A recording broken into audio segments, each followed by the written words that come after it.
जब मैंने प्रोग्रामिंग सीखना शुरू किया तो मेरे सामने सबसे बड़ा चैलेंज ये था कि मैं कौन सा प्रोग्रामिंग लैंग्वेज सीखना शुरू करूं।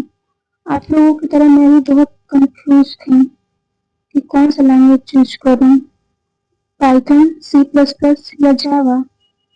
फिर मैंने यूट्यूब पर बहुत रिसर्च किया तो कुछ लोग बोल रहे हैं प्लेसमेंट चाहिए तो सी प्लस प्लस सीखो, कुछ बोल रहे हैं आसान लैंग्वेज सीखना है तो पाइथन सीखो।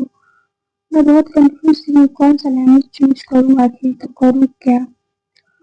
फिर मैंने सोचा कि मुझे मेरा इंटरेस्ट क्या है मैं ये खुद जान लूँ।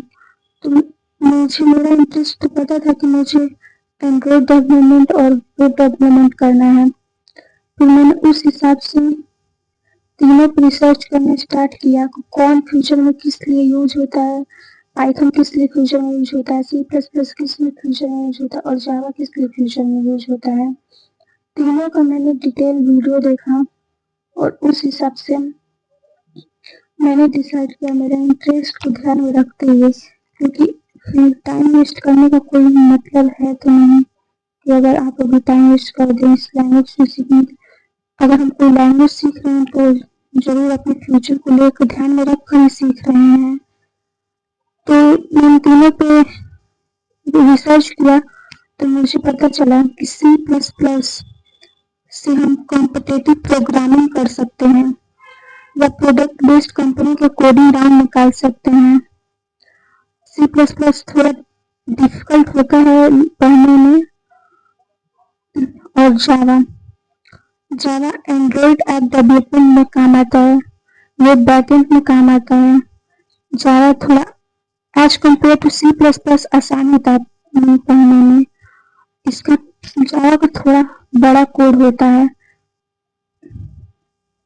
पाइथन से थोड़ा जावा का बड़ा कोड होता है।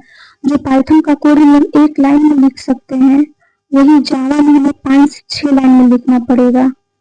पाइथन में हम लोग artificial intelligence, machine learning, data science, automation ये सब के बारे में पढ़ते हैं। पाइथन सबसे आसान होता है पढ़ने के लिए, इसमें बहुत छोटे छोटे कोड आते हैं। अब इन तीनों में ड्रॉबैक क्या है हम इसको देख लेते हैं कि किस लिए किसको क्या नहीं। अगर आपको मतलब सी प्लस प्लस चुनना है तो उसका ड्रॉबैक क्या है, जावा चुनना है तो उसका ड्रॉबैक क्या है, पाइथन चुनना है तो उसका ड्रॉबैक। तो सी प्लस प्लस का ड्रॉबैक ये है कि ये डेवलपमेंट में लिमिटेड है।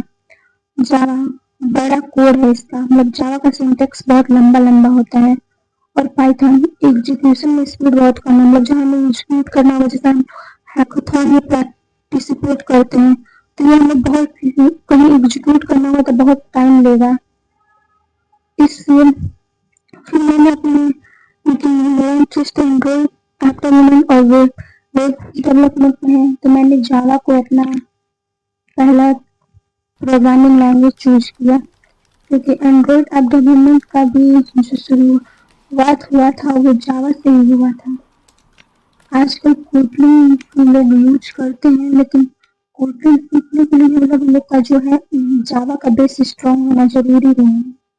और रही बात वेब डेवलपमेंट की तो बड़ी बड़ी कंपनी जैसे गूगल, माइक्रोसॉफ्ट ये सब का बैकएंड एप्लीकेशन जो होता है वो जावा पर ही चलता है। इसलिए मैंने सोचा कि जब मुझे असली काम एंड्रॉइड और वेब पर ही करना है तो मैं सी प्लस प्लस पर अपना टाइम क्यों लगाऊं। मैं ऐसी लैंग्वेज से शुरू करूं जो मेरा दोनों टारगेट्स पूरा करे। तो यही मेरा असली वजह था कि मैंने जावा को अपना पहला प्रोग्रामिंग लैंग्वेज चुना। अगर आपका इंटरेस्ट भी डेवलपमेंट में है तो आप भी मेरे साथ जावा से अपनी जर्नी शुरू कर सकते हैं। अगली वीडियो में मैं आपको दिखाऊंगी कि मैं कॉलेज शुरू होने से पहले इसे कैसे सीख रही हूँ। अगर